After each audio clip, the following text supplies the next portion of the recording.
difference has changed. You guys know this one, right? That's not real fat. It's baby fat. Oh, I'm not fat. Just big bone in it. Baby, you're fat. And my favorite one right here. Oh, I like the junk in the trunk. So, depression, anxiety is frequently a consequence of obesity. We have to do something about this. Discrimination. Dr. King talked about discrimination. So think about how obesity can cause discrimination. If you have two candidates for a job, both equal grade point averages, whatever resumes, you put one there who's an ideal body weight and the other one who is 2 to 3 times their body weight, companies are starting to think about, oh boy, my healthcare costs are going through the roof. So this is a story that one of my patients wrote that I want to read to you. It's called My Life as an Obese Child. It says, my name is Joseph. I'm 16 years old. I weigh 220 pounds. I'm 5 foot 5 inches tall. My mom tells me that I was always a little heavy for my age, but it was mostly solid weight. It was that I was a lot heavier than I looked. He said his usual weight gain began when he was 9. His unusual weight gain began when he was 9 years old in the 4th grade. His teacher, I can't remember who my 4th grade teacher was really, but when a teacher does something like this, he said my teacher, Miss Wooten, would always tease me and make unpleasant remarks about me in front of the class. I would come home and tell my mama. The children started calling me Fat Boy and Jelly Roll. So, again, this is a problem we've identified. This is one young man who's like so many other that we know.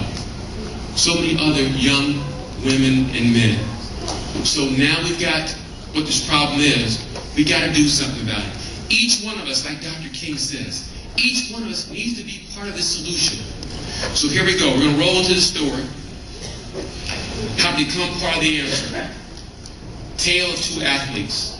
Story of Jumper and the Thumper. So let me tell you about these guys. There were these two characters.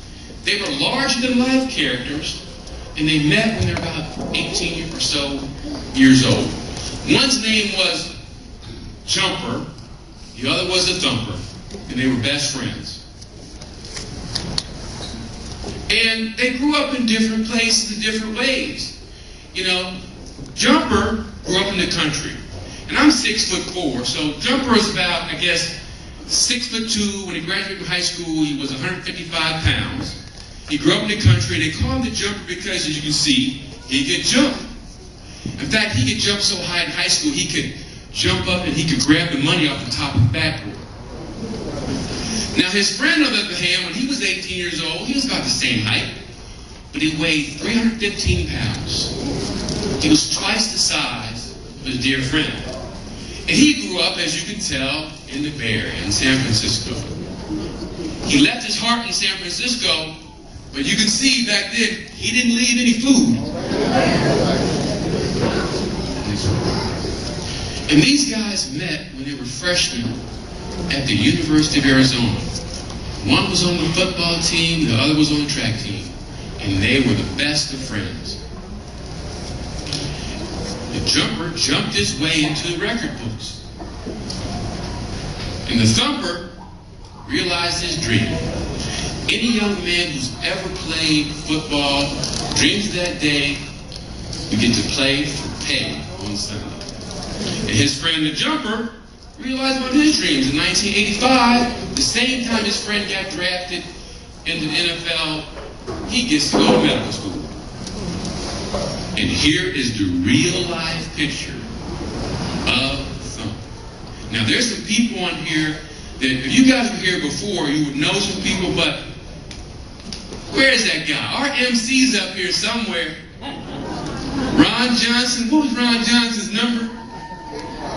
What was it? 85. So we see 85 up there on the right side. On the front row, we have number 7. Anybody know what number 7 is? Ron Jaworski. If you don't know anything about football, you see him on Monday Night Football. You got another guy in the front row who was kind of the precursor to Michael Vick and RG3, Randall Cunningham. We got another historic figure right here, number 20, Andre Waters. Historic in an unfortunate and sad way. He's one of the first players that brought to the attention about the traumatic brain injuries who committed suicide, kind of like Junior Seau.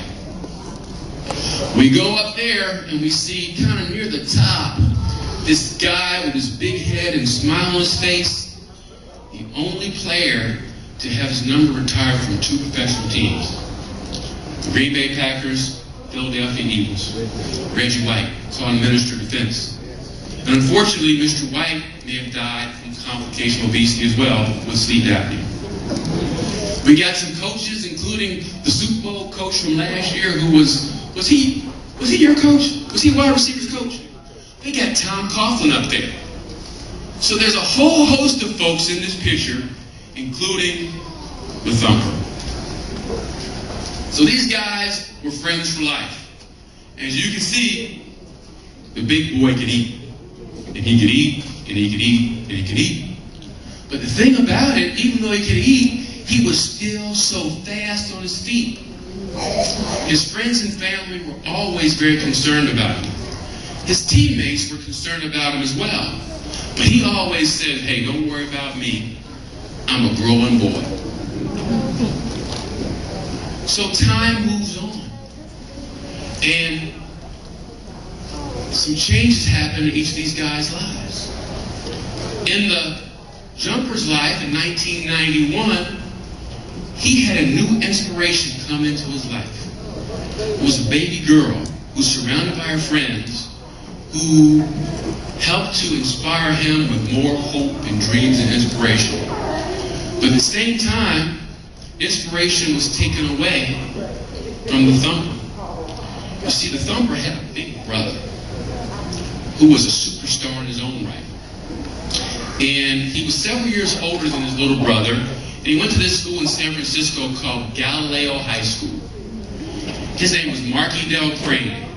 If you look up Marky, you might see that he broke many of OJ's records, because OJ went to Galileo High School. He then goes on to University of California in Cal, plays football, is a great player, but he wasn't quite good enough to make it to the NFL. So little brother basically says, hey, big brother, I'm going to do it for you. I'm going to make it there. I'm going to make you proud of me. Marky, we should all be proud of Marky because he graduated from college. He's an upstanding citizen. He's working for the University of California. On his way to work one morning, he was in an accident. He was struck and killed by a drunk driver. The drunk driver was found guilty, was convicted, only did a couple months in jail. So some things happened during that period of time. You know, in 89, the jumper graduated from medical school. In 89, the Thumper had a career-ending injury. So at that time in 89, when the Thumper was playing football, maybe he's around 350 pounds. In 1991, maybe he's up to 400 pounds or so.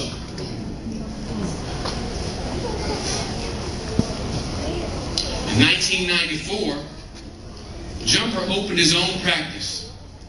But that night before he opened his practice in 1994, he received a phone call. His friend had died from a heart attack. And that was him right there.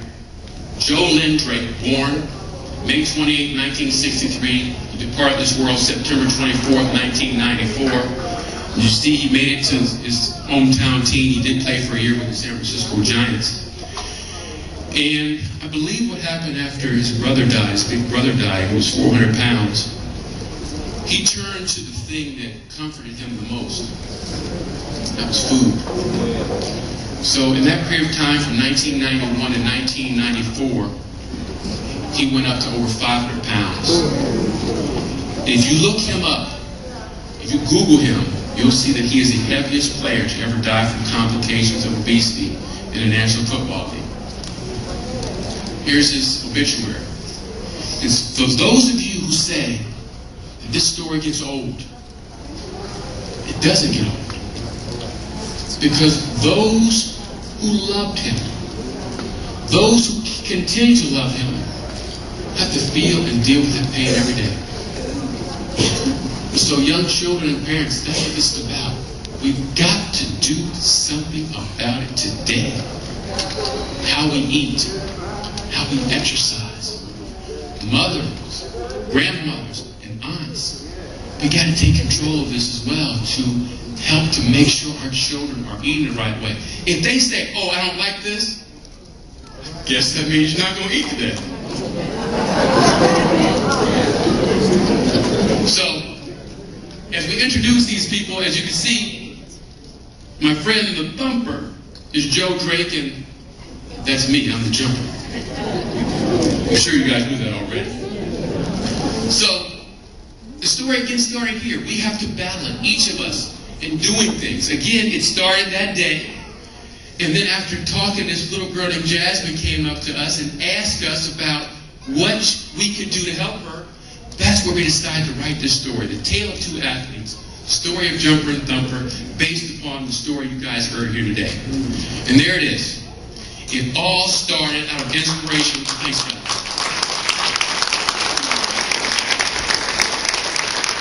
It's something that my wife and I put together as a result of you guys, as a result of reaching out to a lot of people. We're inspired by a lot of people. So, in fact, as part of this inspiration, I want to invite a couple people up on stage with me. Miss Sarah, come here, Dudley. This is the Thumper's mom, Miss Sarah Burns-Turner.